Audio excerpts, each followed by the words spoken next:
Morning, students. Now we are going to start Indian Contract Act 1872. Indian Contract Act 1872 हमारे यहाँ जो act आया है वो एक्चुअली ब्रिटिशर्स जो एक्ट लिख के गए थे उसका ही एडवांस वर्जन है, ठीक है। और इंडियन कॉन्ट्रैक्ट एक्ट 1872 जो है वो आपके अगर मॉड्यूल की मैं बात करूं तो बहुत बड़ा एरिया कवर करता है। मतलब मान के चलो कि आपके मॉड्यूल का 50% पेजेस जो है वो इंडियन कॉन्ट्रैक्ट एक्ट से रिलेटेड है।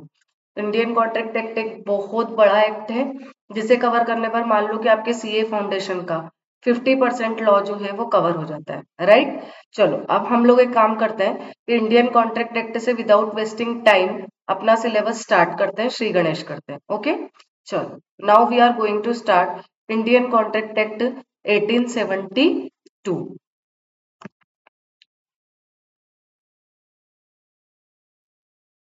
चलो इंडियन कॉन्ट्रैक्ट एक्ट 1872 हम लोग स्टार्ट कर रहे हैं। यहाँ पर सबसे पहले हम लोग समझते हैं कि इसकी क्या हिस्ट्री थी, है ना। हिस्ट्री में आप लोगों को बस इतना ही ध्यान रखना है, ये पूरा छोड़ सकते हो आप। व्हाट इज कॉन्ट्रैक्ट पर हम लोग डायरेक्टली आ सकते हैं पेज नंबर 2.4 पर, right. What is contract? The term contract is defined under section 2 sub clause H of Indian contract act 1872। इसमें जो कॉन्ट्रैक्ट की डेफिनेशन है वो सेक्शन 2 और सब क्लॉज एच में दी गई। किस में दी गई है डेफिनेशन? सेक्शन 2 और सब क्लॉज एच में। दूसरा, अगर हम इसे डीपली समझना चाहते हैं तो सबसे पहले हम लोग स्टार्टिंग करते हैं कि ये होता क्या है। देखो, किसी भी कॉन्ट्रैक्ट को करने के पहले दो पर्सन हमारे पास अवेलेबल होते हैं। एक वन पर्सन, हम इसका एग्जाम्पल ले लेते हैं चुन्नू भाई साहब, और सेकेंड पर्सन इज मुन्नू भाई साहब।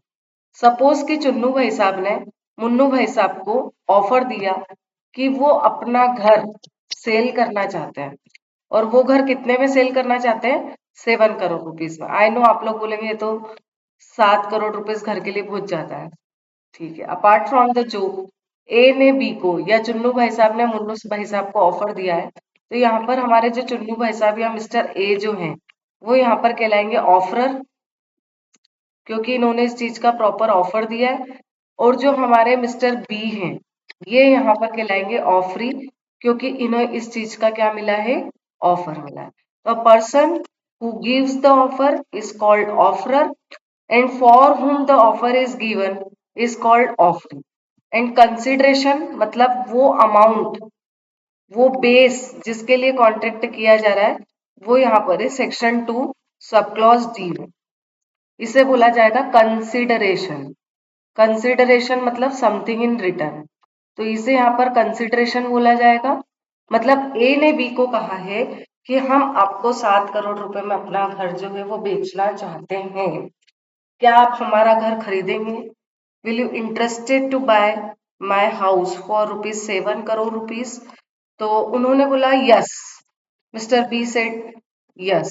अगर मिस्टर बी ने यस बोल दिया, इसका मतलब ये कॉन्ट्रैक्ट जो है वो यहीं पर एक्सेप्टेड माना जाए। ये कॉन्ट्रैक्ट क्या हो गया यहाँ पर?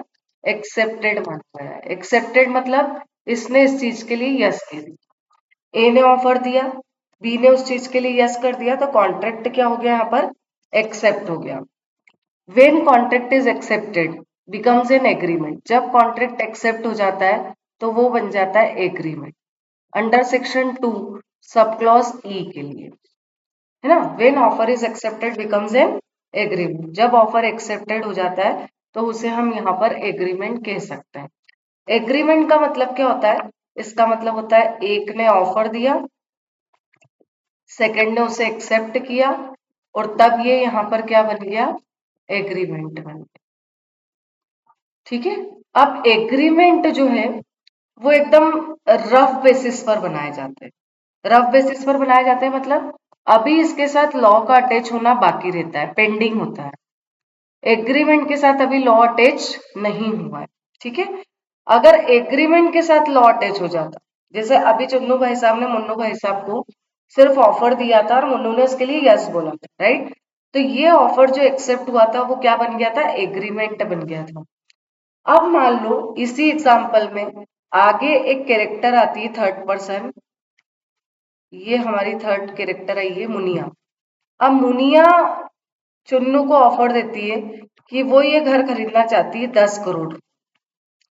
अब इसके लिए चुन्नू भाई साहब यस बोलते, इस पे मुन्नू भाई साहब भड़क जाते हैं और वो चुन्नू भाई साहब पर केस करने के बारे में सोचते हैं। क्या चुन्नू भाई साहब मुन्नू भाई साहब पर केस कर पाएंगे? क्योंकि उन्होंने एक बार हमारे से यस करवा लिया, मतलब मुन्नू भाई साहब से यस करवाया, और उसके बाद में मुनिया को भी यस बोल दिया। तो क्या यहाँ पर ये केस इंटरटेन किया जाएगा या वो जीत जाएंगे? तो देखो, अभी चुन्नू भाई साहब के ऑफर को मुन्नू भाई साहब ने सिर्फ यस बोला था, मतलब दोनों के बीच में क्या बना था? एग्रीमेंट बना था। क्या इस मकान की रजिस्ट्री हो चुकी थी? नहीं। अगर मकान की रजिस्ट्री नहीं हुई है, अदर लीगल फॉर्मेलिटीज पूरी नहीं हुई है, या यूं कहे तो इनके साथ अगर लॉ अटैच नहीं हुआ है, तो दोनों के बीच में अभी क्या नहीं बना है? दोनों के बीच में अभी कॉन्ट्रैक्ट नहीं बना। मतलब एग्रीमेंट जो है वो रफ बेसिस पर बनाया जाता है, पर एक बार once it will be converted into a contract, it can not deny for the performance of the contract. एक बार अगर कॉन्ट्रैक्ट बन गया तो बाद में उसके परफॉर्मेंस के लिए दोनों पार्टी में से कोई भी डिनाई नहीं कर सकती, क्योंकि उनके बीच में क्या क्रिएट हो चुकी है? बाइंडिंग क्रिएट हो चुकी है। बाइंडिंग का मतलब होता है ए बी के लिए रिस्पॉन्सिबल है और बी ए के लिए रिस्पॉन्सिबल है। ए को ये अमाउंट बी को देना पड़ेगा, है ना, और बी को भी कुछ ना कुछ बदले में, जैसे हमारे एग्जाम्पल में बोले तो ए को अपना घर देना पड़ेगा और बी को बदले में ये 7 करोड़ रुपीस पे करने पड़ेंगे। इन दोनों के बीच में क्या क्रिएट हो गई? बाइंडिंग। अगर ये कॉन्ट्रैक्ट तक जाता तो, पर अभी तो सिर्फ बी ने एक्सेप्ट किया था, इसलिए अभी तो इन दोनों के बीच में सिर्फ एग्रीमेंट बना है, इसलिए बी ए पर लीगली केस नहीं कर पाएगा। पर अगर कॉन्ट्रैक्ट हो जाता, प्रॉपर रजिस्ट्री हो जाती, तो वो केस कर सकते। फिर किसी स्टूडेंट का डाउट आ सकता है कि मैडम आप बोल रहे हो कि ये जो एग्रीमेंट है वो रफ बेसिस पर बना है, पर हमने सुना है कि पार्टनरशिप डीड भी एक एग्रीमेंट होता है। तो अगर पार्टनरशिप डीड एक एग्रीमेंट है, तो उसे कॉन्ट्रैक्ट के इक्विवेलेंट क्यों माना जाता है? एग्रीमेंट को कॉन्ट्रैक्ट के इक्विवेलेंट वहां क्यों माना जाता है? क्योंकि उसमें जो भी लिखा हुआ रहता है वो सारा का सारा हर पार्टनर को मानना होता है। तो ऐसा क्यों? तो देखो, हर एग्रीमेंट रफ हो ये जरूरी नहीं, इसलिए लॉ ने भी लिखा है कि agreement may or may not be enforceable by law. May or may not be enforceable by law, इसका मतलब समझे? मतलब कुछ एग्रीमेंट इतने पावरफुल होते हैं कि उन्हें हम एग्रीमेंट नहीं बोल सकते, बल्कि उन्हें क्या बोलना चाहिए? क्लियरली और टेक्निकली उन्हें कॉन्ट्रैक्ट बोलना चाहिए। लेकिन वो एग्रीमेंट को वो पावर दिया किसने? उसे उस पावर को एक्सरसाइज करने के लिए पार्टनरशिप एक्ट 1932 ने पावर दी। किसने पावर दिया है? Partnership act 1932। तो याद रखना, अगर पार्टनरशिप एक्ट 1932 जैसा ही कोई दूसरा एक्ट किसी भी अपने पर्टिकुलर एक्ट में एग्रीमेंट को इतना पावर दे दे, या एग्रीमेंट को आप लीगल इंटेंशन के साथ स्टैम्प ड्यूटी के साथ अटैच कर दें, है ना, तो एग्रीमेंट वर्ड भी इतना पावरफुल हो जाता है कि जैसे वो कॉन्ट्रैक्ट के इक्विवेलेंट है। फिर याद रखना कि अगर ए और बी आपस में कॉन्ट्रैक्ट करते हैं, एग्रीमेंट ही करते हैं, और एग्रीमेंट को स्टैम्प ड्यूटी के साथ अटैच करवा लेते हैं, है ना, तो वो कॉन्ट्रैक्ट के इक्विवेलेंट माना जाता। फिर ए बी पर केस कर सकता था और बी भी ए पर केस कर सकता था। इसका मतलब अभी तक हमने क्या क्या पढ़ा, एक शॉर्ट रिवीजन ले लेते हैं। पहले हमने पढ़ा ऑफरर क्या होता है। तो ऑफरर वो होता है जो किसी पर्टिकुलर चीज के लिए ऑफर देता है, जैसे ए ने बी को हाउस के लिए ऑफर दिया था। बी क्या है यहाँ पर? तो आंसर आएगा बी यहाँ पर ऑफरी है, क्योंकि उसे ऑफर दिया गया है। एट द सेम टाइम अगर वो यस बोल देता है तो वो ऑफरी से क्या बन जाता है? एक्सेप्टर बन जाता है। मतलब उसने ऑफर को एक्सेप्ट भी कर लिया, राइट? अब वो वहां पर एक्सेप्टर बन जाएगा। एक्सेप्टेंस जो है वो बहुत जरूरी है एग्रीमेंट बनाने के लिए। मतलब हमने सीखा कि जब ऑफर एक्सेप्ट हो जाता है तो वो क्या बन जाता है, एग्रीमेंट। क्या बन जाता है वो, एग्रीमेंट। फिर हमने ये देखा कि एग्रीमेंट में इन्फोर्सेबिलिटी होती है कि नहीं। तो एग्रीमेंट इन्फोर्सेबल बाय लॉ हो भी सकते हैं और नहीं भी हो सकते हैं। Agreement is enforceable by law or not enforceable by law at all, है ना।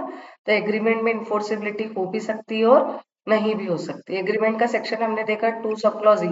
बट अगर बात करें कॉन्ट्रैक्ट की, तो याद रखना कॉन्ट्रैक्ट में इन्फोर्सेबिलिटी, इन्फोर्सेबिलिटी मतलब जहां पर लॉ आ जाएगा तो कॉन्ट्रैक्ट में इन्फोर्सेबिलिटी होगी ही होगी under section 2 sub clause H. मतलब उन दोनों के बीच में बाइंडिंग, जहां कॉन्ट्रैक्ट वर्ड आ गया मतलब वहां बाइंडिंग वर्ड आ गया। जहां बाइंडिंग वर्ड आ गया मतलब एक पार्टी का दूसरे पार्टी के लिए क्या बन गया, ऑब्लिगेशन। ऑब्लिगेशन मतलब ड्यूटी। तो वहां पर एक पार्टी दूसरी पार्टी के लिए लीगली क्या रहेगी बेटा, लायबल रहेगी। अब हमने बेसिक पढ़ लिया कि ऑफर क्या होता है। एक पर्सन ऑफर देता है, दूसरा उसे एक्सेप्ट करता है। Offer when accepted becomes an agreement, an agreement which is enforceable by law is a contract. ठीक है। कॉन्ट्रैक्ट तब बनता है जब एग्रीमेंट के साथ लॉ जुड़ जाता है या इन्फोर्सिबिलिटी या बाइंडिंग का क्रिएशन हो जाता है। पर मैंने साथ ही साथ आपको ये भी समझाया कि हर एग्रीमेंट रफ नहीं होते हैं। उनके साथ अगर उस पर्टिकुलर एक्ट ने उतना पावर दिया है या उनके साथ इतना उस पर्टिकुलर एक्ट के अलावा अगर हम बात करें तो कुछ हमने ऐसी चीजें लिख दी कि आपको ये मानना ही पड़ेगा, स्टेम ड्यूटी पेपर्स वगैरह अटैच करवा दिए, तो वो भी कॉन्ट्रैक्ट के इक्विवेलेंट पावरफुल हो जाते हैं। चलो, let's see all the concepts in the module. अब हम मॉड्यूल में से देखते हैं कि वो कॉन्सेप्ट क्या बोलता है। ठीक है, मॉड्यूल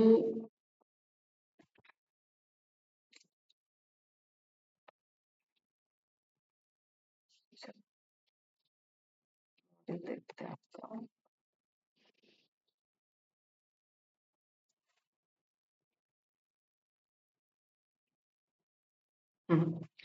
मॉड्यूल में इंडियन कॉन्ट्रैक्ट एक्ट 1872। फर्स्ट देखो, नेचर ऑफ कॉन्ट्रैक्ट, है ना, यहीं से हमने स्टार्ट करना है। नेचर ऑफ कॉन्ट्रैक्ट में व्हाट इज कॉन्ट्रैक्ट, तो हम लोगों ने देखो पढ़ा है the term contract is defined under section 2 sub clause H. ये तो हमें पता ही है। अब जब आप कॉन्ट्रैक्ट कर रहे हो तो उसके अंदर दो वर्ड होंगे, एक तो होगा एग्रीमेंट और एक क्या होगा, इन्फोर्सेबिलिटी। एक तो होगा एग्रीमेंट और दूसरा क्या होगा, इन्फोर्सेबिलिटी। एग्रीमेंट का मतलब क्या, एग्रीमेंट का मतलब क्या, ये आपको पता है। और इन्फोर्सेबिलिटी का मतलब क्या, क्रिएटेड बाय लॉ। तो ये किसके थ्रू क्रिएट होगा, लॉ के थ्रू क्रिएट होगा। Agreement given in section 2 subclause E of this act, every promise and set up, देखो वर्ड क्या यूज करा है, every promise and set of promises। इसका मतलब एग्रीमेंट एक तरह का प्रॉमिस है या बहुत सारे प्रोमिसेस का सेट है ना, क्योंकि प्रॉमिस जो होते हैं वो रफ बेसिस पर भी हो सकते हैं। Forming the consideration for each other, जो एक दूसरे के लिए क्या फॉर्म करते हैं, कंसिडरेशन, वो सब एग्रीमेंट है। Section 2 subclause B define promise as when the person to whom the proposal is made signifies his assent। अब प्रॉमिस कब बनेगा, जब जिस पर्सन को हमने प्रपोज किया है, प्रपोजल दिया है, उसने अपनी असेंट दे दी, है ना। जैसे ए ने बी को ऑफर दिया था, प्रपोजल दिया था घर के लिए और उसने यस बोल दिया था, तो proposal is said to be accepted, तो प्रपोजल एक्सेप्टेड हो गया था। और एक्सेप्टेड प्रपोजल को हम क्या बोलेंगे यहाँ पर, प्रॉमिस। ठीक है। और प्रॉमिस का ही दूसरा प्यार का नाम है agreement. Promise equals to agreement. The following points emerges from the above definition, when the person to whom the promises is made signifies his assent of that proposal which is made to him, the proposal becomes accepted and accepted proposal को हम क्या बोलेंगे, promise. देखो short में देखो तो यहाँ पर क्या है, एग्रीमेंट ऑफर प्लस प्रपोजल, है ना, लिखा हुआ है कि एग्रीमेंट जो है उसके साथ ऑफर और प्रपोजल है। ये देखो ये लिखा हुआ है क्लियर कि एग्रीमेंट जो है वो ऑफर और प्रपोजल का काम करता है। इसका मतलब उसके साथ यहाँ पर कंसिडरेशन भी जुड़ जाए तो वो एग्रीमेंट बन जाता है। तो ऑफर प्लस एक्सेप्टेंस, कंसिडरेशन तो मैंने आपको बताया था 7 करोड़ रुपए थे हमारे एग्जाम्पल में। फिर enforceability by law, agreement to become a contract must give rise to a legal obligation. Enforceability मतलब एक पार्टी दूसरी पार्टी के साथ बाइंड कर रही है कि नहीं, या एक पार्टी दूसरी पार्टी के लिए लीगल ड्यूटी रखती है या नहीं। जैसे ए ने बी को घर नहीं बेचा तो बी ए पे केस कर लेगा साइमल्टेनियसली, अगर बी ने पेमेंट नहीं किया तो वो भी केस कर सकता है।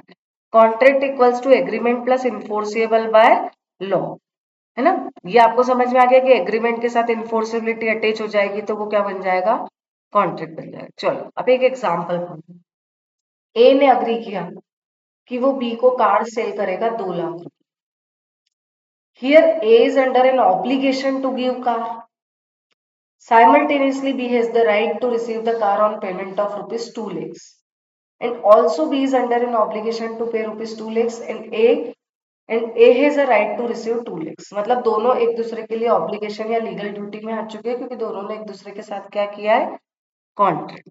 ठीक है, अब एग्रीमेंट और कॉन्ट्रैक्ट के बीच का डिफरेंस देखो। Meaning every promise and set of promises forming the consideration for each other। इसमें मैंने आपको बताया कि हर प्रॉमिस जिसमें कंसिडरेशन होता है एक दूसरे के लिए, वो प्रॉमिस के साथ जैसे ही कंसिडरेशन अटैच होता है, और प्रॉमिस के अंदर क्या क्या है, ऑफर प्लस एक्सेप्टेंस, तो वैसे ही वो अटैच हो जाएगा तो वो एग्रीमेंट बन जाएगा। और कॉन्ट्रैक्ट जो है वो उसके साथ लॉ जुड़ना जरूरी है। तो देखो agreement enforceable by attached by law is a contract. अब स्कोप पे आ जाए, एग्रीमेंट एक वाइडर टर्म है। क्यों है वाइडर टर्म, क्योंकि इसमें सारी तरह की चीजें आ जाती हैं, वो चाहे कच्ची पक्की बनी हो या कैसी भी, चाहे वो लीगल बनी हो चाहे वो सोशल, वो सब यहाँ पर आ जाएंगे। पर कॉन्ट्रैक्ट में क्या है, कॉन्ट्रैक्ट में आपको केवल लीगल इंटेंशन वाली चीजों को ही ऐड करना है, सोशल मैटर यहाँ पर इंटरटेन नहीं किए जाएंगे। Legal obligation, it may not be create a legal, कोई लीगल ड्यूटी नहीं एग्रीमेंट में। An agreement does not always grant right, always मतलब ऐसा नहीं बोल रहे कि हमेशा एग्रीमेंट रफ ही होगा, कभी कभी एग्रीमेंट फेयर भी हो सकता है, अपन पहले ही डिस्कस कर चुके हैं। कॉन्ट्रैक्ट का आपको बता दिया कि कॉन्ट्रैक्ट तो हमेशा लीगल ऑब्लिगेशन अपने साथ लेकर आएगा। All agreements are not contract, all contracts are agreement, है ना। ठीक है, चलो ये आपका यहाँ पर एक पूरा पर्टिकुलर सब्जेक्ट जो था एग्रीमेंट और कॉन्ट्रैक्ट का बेसिक इंट्रोडक्शन, ये यहाँ पर बेटा कंप्लीट होता है। थैंक यू बेटा।